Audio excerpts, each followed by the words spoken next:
Array आपने एक दफ़ा डिफाइन कर दिया, ठीक है। हो सकता है एरे के अंदर आपने मज़ीद कोई वैल्यू इंसर्ट करनी है, वो किस तरह करेंगे, ठीक है। तो एरे के साथ कुछ फंक्शंस आते हैं जो आपने याद रखने हैं। सबसे बेसिक फंक्शन है पुश पॉप, ठीक है। पुश क्या करेगा, एरे के अंदर एक वैल्यू को पुश कर देगा, ठीक है। जैसे एरे मैंने डिफाइन किया है यहाँ पे, ठीक है। और एरे के अंदर 4 एलिमेंट्स है। अब मैं चाहता हूँ एरे के अंदर लास्ट में भी कोई एक वैल्यू मैं इंसर्ट करूँ, ठीक है। तो एरे डॉट पुश, यानी इस एरे के ऊपर मैं पुश का एक मेथड कॉल कर रहा हूँ और इसके ऊपर मैं लिख रहा हूँ IEC, यानी एरे के अंदर जो है ना IEC की वैल्यू मैं पुश कर रहा हूँ, सही है। अब पुश करने का मैं देखता हूँ इसका आउटपुट क्या आता है, ठीक है। आप देख सकते हैं मैंने पुश किया तो एरे के अंदर ये 4 वैल्यूज़ वैसी की वैसी हैं और सबसे लास्ट में इसने एक वैल्यू मुझे पुश करके दे दी जो कि है IEC, ठीक है। अब ये पुश का मेथड कहाँ से आया? पुश का मेथड जो है वो एरे के अंदर मौजूद होता है, ठीक है। ये हम आगे चल के डिस्कस करेंगे।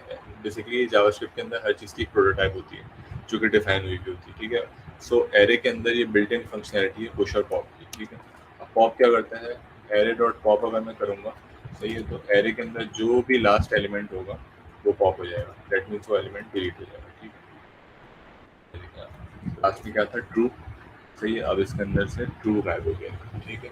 सो ये एरे के साथ सबसे पहले आपने 2 मेथड्स हमेशा याद रखने हैं, पुश और पॉप, ठीक है। क्योंकि एरे जब भी यूज़ करेंगे हमेशा एरे के अंदर आप डिफरेंट वैल्यूज़ इंसर्ट कर रहे होंगे, ठीक है।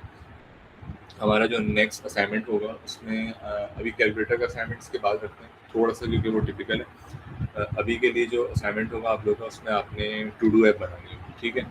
और बेसिकली टू डू ऐप बनाने के लिए हमने एरे यूज़ करना होगा, ठीक है। एरे के अंदर वैल्यूज़ को हम पुश करते जाएंगे। अच्छा, एरे यहाँ तक सबको क्लियर है? अभी असाइनमेंट का नहीं सोचा, अभी जस्ट एरे को हम डिस्कस करते हैं, ठीक है।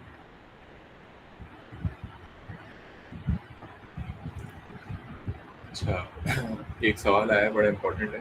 सर अपनी मर्जी से इंडेक्स पे वैल्यू स्टोर करवा सकते हैं या सीक्वेंस के साथ स्टोर करना होगा? देखें, अगर आप एरे यूज़ कर रहे हैं सो इट इज़ रिकमेंडेड कि आप एरे के अंदर पुश यूज़ करें, यानी जब भी एरे के अंदर कोई वैल्यू डालनी है आप हमेशा पुश का मेथड यूज़ करें, ताकि एरे में जो बाकी वैल्यूज़ हैं वो डिस्टर्ब ना हो, उनके एंड पे एक नई वैल्यू जो है वो इंसर्ट हो जाए, ठीक है।